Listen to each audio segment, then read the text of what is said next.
Okay, so let's look at some sequences again. Describe any patterns you notice in the following sequences. Take a minute, pause the video, and just jot down what you notice, and then start the video back.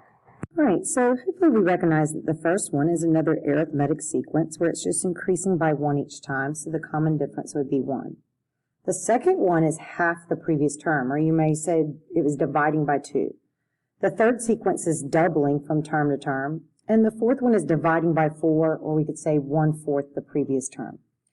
So today we're going to focus on geometric sequences in series.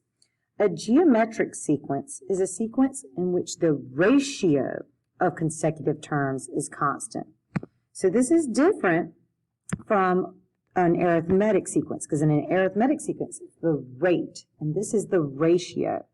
So in other words, it's a multiplicative pattern, not an additive or subtracting pattern. So we call this the common ratio, but it's the same thing as a constant ratio. You multiply by the same number over and over again. Okay, so to calculate the constant ratio or common ratio, all you have to do is take any term and divide it by its previous term. So right here where it says r equals a sub n divided by a sub n minus 1, all that means is you would just do r and you just take any term in the sequence and then divide it by the previous term.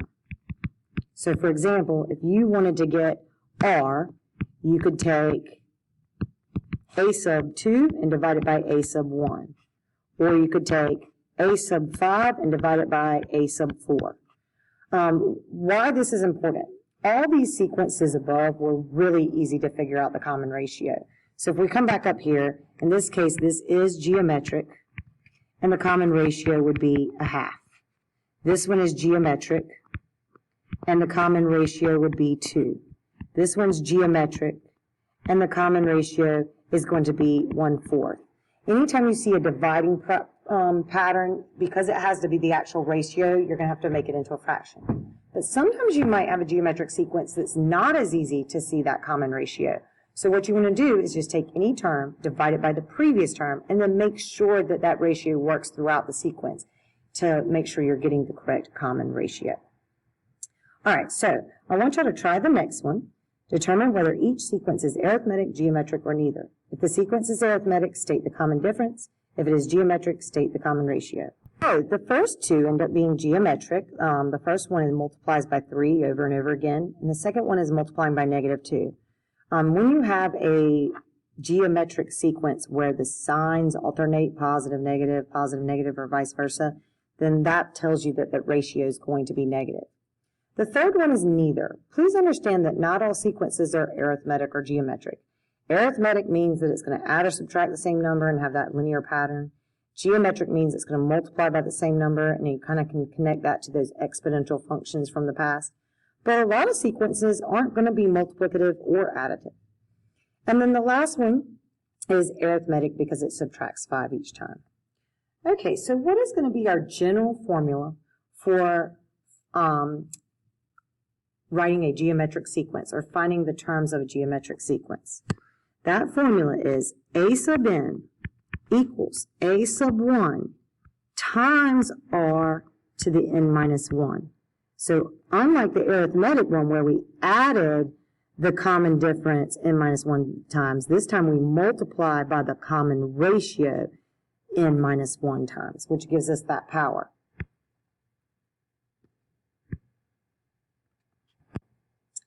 Okay, so just same as before, a sub 1 is the first term, a sub n is the nth term, r is the common ratio, and n represents the term number or the number of terms depending on the context of the problem. So let's apply that formula. So it says write the formula for a sub n, then find the indicated term in the geometric sequence. All right, so first we want to start out by picking out the important information. In this case, our first term is 1. If you look at the pattern, we can see that this is a doubling pattern, so that means the common ratio is 2, our multiplier is 2. So let's start by putting together and writing our formula. We would say a sub n is equal to 1 times 2 to the n minus 1. And that formula is perfectly fine. If you want to, you could clean it up a little bit. The 1 really doesn't have to be there. You could just write it as a sub n equals 2 to the n minus 1. So now we want to find a sub 16. So we would say a sub 16 is equal to 1 times 2 to the 15th power. And if we pop that in our calculators or Desmos, we would get that that is 32,768. All right, y'all try the next one. When you're finished, start the video back. And so with these numbers being a little bigger, this might be one where you don't recognize that common ratio right at the beginning. But remember, guys, all you have to do is just take any term and divide it by its previous term. So if you weren't sure what it was, you may want to go down the list a little bit. If you took 64 and you divided it by 256, it would give you 1/4. So anytime you're not sure about the common ratio, just take any term and divide it by the previous term. So we pop it into our formula, and then when we find the 9th term, we would do 4,096 times 1/4, 8 more times to get from that first term to that 9th term, and we get 0.0625 or 1/16. All right, let's look at example 3. Find the 9th term of a geometric sequence in which the third term is 63 and the common ratio is -3. All right, so the first thing we need to do is we've got to go back and find what was the first term. So I'm just going to write this out real quick. We know that the third term was 63. Well, if the common ratio is -3, that means as we move to the right, we would be multiplying by -3. So if we're going to work backwards, we need to do the opposite, which would be to divide by -3 or to multiply by -1/3.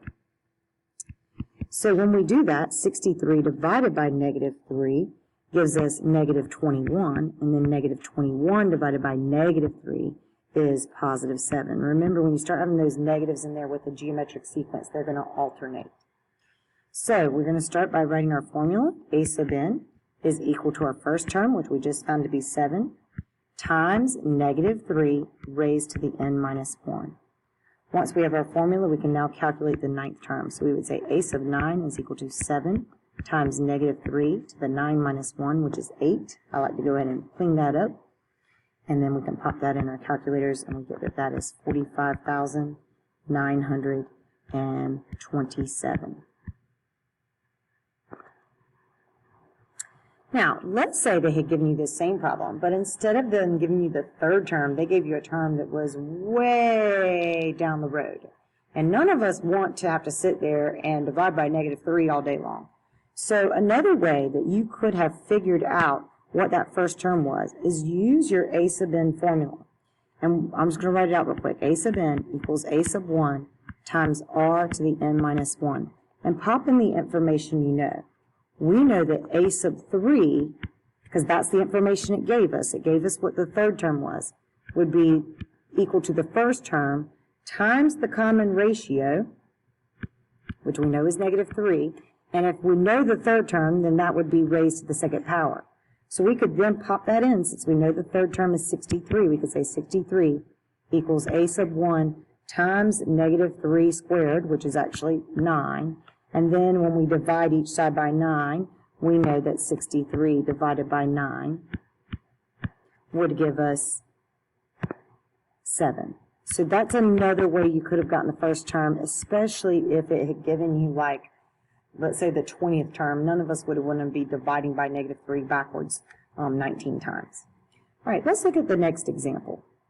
Calculate n for a geometric sequence where the first term is 1/32. The common ratio is 2, and the nth term is 4. All right, so we're going to use our formula again. A sub n, in this case we know a sub n is 4, is equal to the first term, which is 1/32, times the common ratio raised to the n minus 1, because that's the deal. We don't know what n is. We're trying to find it. All right, so to work this out, the first thing I'm going to do is isolate this base of 2 that's being raised to this power. So to do that, we're going to multiply each side by 32. So this 32 and this 32 right here is going to reduce. So that ultimately gives us 128 is equal to 1 times 2 to the n minus 1, which would just be 2 to the n minus 1. All right, so then, if we do this algebraically, what we would want to do is we'd want to break down 128 to be a base of 2. And this is where you go just back into your old skills. You can go over to the side of your paper, and we know we want to break it down to be a base of 2. So I know that this is 2 times 64 And some of y'all, if you know your powers really well, might already know that 64 is 2 to the 6th power, but if not, you just keep breaking it down. Maybe I break it down into 8s, and then I know that 8 is 2 cubed, so 2 times 2 times 2, 2 times 2 times 2, or just break it down 4 times 2 till you get down there. And we can see that 128 is 2 to the 7th power. So 2 to the 7th power equals 2 to the n minus 1. Once we can get these bases to be exactly the same, because of the property equality, we know that the exponents must be equal, so 7 equals n minus 1. Add 1 to the other side, and we get that n is 8. And then you can always check it out by, putting it back together with the formula and making sure that that works. We can also do this by using technology. If we had just set up the formula, we could have gone into our y1, and we could have typed in 1 over 32 times 2 to the n minus 1, and then using the calculator table, look to see when, in your calculator you would have had to say x minus 1, not n minus 1, so that it would work, but it means the same thing. And then just go to the table and look to see what value of x would give us that y1 value of 1 over 32, because that's what we would be, would give us that y value of 4, because that's what we would be looking for. Into your calculator table, you would see that x is 8, which is what we're letting represent n. All right, so moving on to a geometric series. Recall, a series is the sum of the terms in a sequence. So the sum of the first n terms of a series is the nth partial sum of the series and is denoted by s sub n. So the sum of the terms of a geometric sequence is a geometric series. So the sum of the finite geometric series where r cannot equal 1 is given by the following formula. And I know this formula is weird, and if you want to, you can Google where it comes from. It's kind of a crazy to derive it, but I would just learn it and just know how to use it. All right, so find the indicated sum for each geometric series. Show your work. So for the first one, we want to find the sum of the first 5 terms if the first term's 5 and the common ratio is 2. So we're just going to pop that right into our formula here. We're going to say s sub 5 is equal to 5 times 1 minus 2 raised to the 5th power all over 1 minus 2. Typing this in your calculator, I would recommend that you use the fraction part of your calculator. So I would do alpha y equals, which will pull up that fraction, so that way you don't mess up anything with your order of operations, and then type it in just like you see it. 5, parenthesis 1 minus 2 raised to the 5th power, and then close parentheses. So I got an arrow over, close parenthesis, and then I come down to the denominator, arrow down, and then I'm going to put that 1 minus 2. And arrow out, enter. So that way you don't mess it up when you get that sum. Looking at the next one, we can see that the first term is 256. We can also see that the common ratio is going to be negative because those signs are alternating. And if you take any term and divide it by the previous term, you would get that the common ratio is negative 1/4 or negative 0.25. So in this case, we want to find the sum of the first 6 terms. So we're going to say 256 times 1 minus negative 1/4 or negative 0.25 raised to the 6th power all over 1 minus negative 1/4. All right, students mess this up a lot when they're putting it in the calculator. They'll see that minus negative and want to make it positive. And in the denominator it is. If you want to go ahead and change that to just be 1 plus 1/4, that's fine. But in the numerator it's not, because you have to raise that negative 1/4 to the 6th power before you subtract it. So it's better to make sure you type it in your calculator correctly. So I have a little trick that I like to use when doing this in my calculator. So for me, anytime my common ratio is negative, or it's a fraction, or sometimes it might be a radical, or anything that's just not this pretty positive integer, I store it first. So I'm going to come in here. Our common ratio is negative 1/4. And what I'm going to do is I'm going to hit store. Remember, store is right above on for x, and press enter. That way, when I go to type this in my calculator, I'm going to type in 256, parenthesis, 1 minus x raised to the 6th power, and an arrow over, close parenthesis, all over 1 minus x. The reason why I do this is because that way I don't have to go, okay, do I have parentheses in the right place? If I type in -1/4 or negative 0.25 and I don't put parentheses around it and then raise it to the 6th power, I'm going to get the wrong answer. So if anytime it's just got a negative or anything, if you just store it and type x, it takes care of it for you. And then we can press enter and it'll give us the correct answer. And of course, if you want the decimal answer, you can always just do 819 divided by 4, or you can hit that math fraction, change it to a decimal, and it'll give it to you. Okay, so I love this. This is one of those sigma notation ones. We should recognize that this is geometric and not arithmetic by looking at the formula. It's something I need to really push to you. Always make sure you calculate the first term when you see this formula right here. Because if any part of this formula is changed, like let's say that's just raised to the n, or this doesn't start at n equals 1, it starts at n equals 5, or it starts at n equals 0, 2 is not going to be the first term. So I always tell my students, no matter what, always go through and calculate the first term first. I don't care if you think you know what it is or not. So we start by always substituting in the number at the bottom. So that would be a sub 1 equals 2 times 3 to the 1 minus 1, which is 0. And then we know anything to the 0 power is 1. So that's 2 times 1, which is ultimately 2. I want to make sure I've got that first term correctly.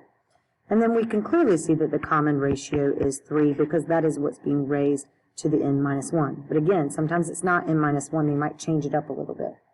Because this starts at the first term and ends at the 10th term, there are actually 10 terms in this sequence. So we know n is going to be 10.